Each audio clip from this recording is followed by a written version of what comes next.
If I asked you what was common between these very illustrious names, what would you say? Mr. Kumar Mangalam Birla, Mr. Motilal Oswal, Mr. Suresh Prabhu, Mr. Shekhar Kapoor, Mr. Piyush Goyal, Rakesh Jhunjhunwala. What do you think is common between these people from very diverse walks of life and professions?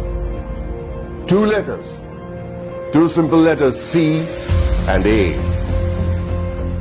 Two letters so powerful that if you join them and put them before a name, it not only becomes a professional qualification, but it represents willpower, dedication, intelligence, and the ability to march on come what may. To the rest of the world, these two letters mean chartered accountant. But to me, it means something completely different. Committed achievers. Let me tell you a story about a committed achiever. A young girl was wrongly prescribed penicillin for a common cold. What happened was that she became visually impaired. A 9-year-old became blind. She decided to become a chartered accountant. Her name was Rajni Gopal. So what if she was visually impaired? The world may think of it as a handicap, but she did not. In another story, the daughter of a man who sold coffee outside Borivali railway station on a bicycle decides to learn English in the 7th standard. And she fails. Tries again, fails again. She goes on to become a chartered accountant. Did she ever think that language would be a barrier? She did not. Did she ever think that her financial status would be a barrier? She did not. All she wanted to do was become a chartered accountant, a committed achiever. The only place where achievement comes before commitment is in the dictionary. It was this commitment to achieve that led to the formation of this organization that would change the economic structure of this country forever. ICAI, the Institute of Chartered Accountants of India. The leaders of this nation were visionaries.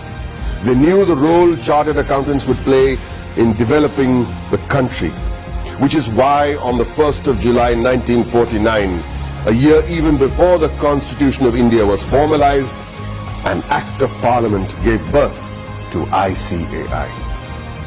Today, ICAI counts itself amongst the oldest professional institutions in the country.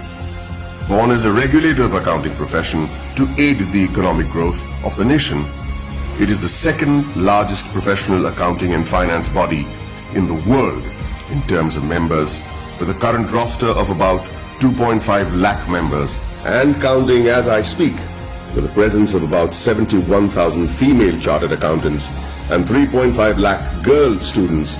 ICAI holistically carries the mission of transforming the nation from women's development to women-led development. During its eventful journey of 70 years, ICAI has become an integral part of the Indian economy, taking it on the path of the fastest growing economy in the world. With its emphasis on financial reform, ICAI radiates with shining milestones that stand as the acknowledged cornerstone of India's economic growth. In the year 1956, chartered accountants were recruited for the first time in the commercial audit branch of CA&G. Many of you may not be aware that many accountants were part of the Indian freedom struggle, like First Lady Auditor C.R. Sivabhogam, who participated in non-cooperation movement on the call of the father of our nation, Mahatma Gandhiji. She was also imprisoned for a year. Recognizing ICAI's strong regulatory framework, the High Courts acknowledged Council's strict disciplinary mechanisms in 1961. In 1964, the Council of the ICAI submitted its pre-budget memorandum for the first time. The memorandum contained useful suggestions for reorientation of taxation policies and procedures to the Finance Ministry. The process was so helpful that it is being practiced ever since. In the 70s, the ICAI started rendering free advisory services to SMEs and small taxpayers on maintenance of accounts, tax paying, and other financial matters. Not only did it enhance the financial literacy of businessmen and citizens, more importantly, it started the industrial growth in the country. It also collaborated with the government to enlarge the scheme of scholarships. With all humility, I wish to mention that in the year 1972, ICAI members had provided pro bono professional services to the heirs of the Jawans and officers of the armed forces who sacrificed their lives in the war. Complete exemption from tuition and registration fee of the institute was also granted to the children of Amar Jawans and officers. The 80s saw widespread gloom in India's macroeconomic performance due to the prevailing conditions in the country. However, during the period between 1980 and 1990, the economy began to improve and growth rate accelerated. The government appointed CA members on various committees like boards of public sector undertakings and nationalized banks. The government also appointed ICAI as an expert and independent advisor on company law, fiscal and various other committees. The corporate sector, the public sector corporations, cooperative societies and public trusts were brought under the accounting discipline by legislation. In the 90s, sales tax audit was introduced in many states, which was a direct result of ICAI's efforts to showcase the role played by the CA community. ICAI developed a research center in the form of a non-profit company to be named as Accounting Research Foundation. It was during this time that the government recognized the ICAI as the sole recommendatory body for setting accounting standards in the country. 2000 and onwards marked the period when many MRA MOUs had been signed with many international bodies such as ICAEW, CPA Australia, Ireland, CICA, etc. ICAI was granted recognition by IGNU as a research center for the benefit of its members and employees to pursue doctoral research from IGNU. eSahayata was launched as an electronic service for members and students of ICAI to provide prompt services against their queries, complaints and grievances. In 2007, ICAI decided to recognize the CA leaders in industries, which gave birth to a glittering awards function. In 2009, ICAI was awarded the Recognition of Excellence Award by the then President of India, Srimati Pratibha Patil. In the year 2014, the Honorable Prime Minister of India, Sri Narendra Modi, nominated ICAI for the Swachh Bharat Abhiyan. Under the banner of Swachh Bharat Abhiyan, Swachh Vidyalaya Abhiyan was launched in the year 2015 to provide separate toilets for boys and girls in all government schools throughout the country. ICAI undertook a pilot study for the Indian Railways. The in-depth cost analysis helped in streamlining the running of the railways. Considering the importance of the legislation, namely black money, and the imposition of Tax Act 2015, CBDT decided to go all out and conduct workshops with ICAI to clarify any doubt the assessees may have had. ICAI was chosen as the preferred institution to partner with the Government of India to create awareness and maximize the potential of the Income Declaration Scheme 2016.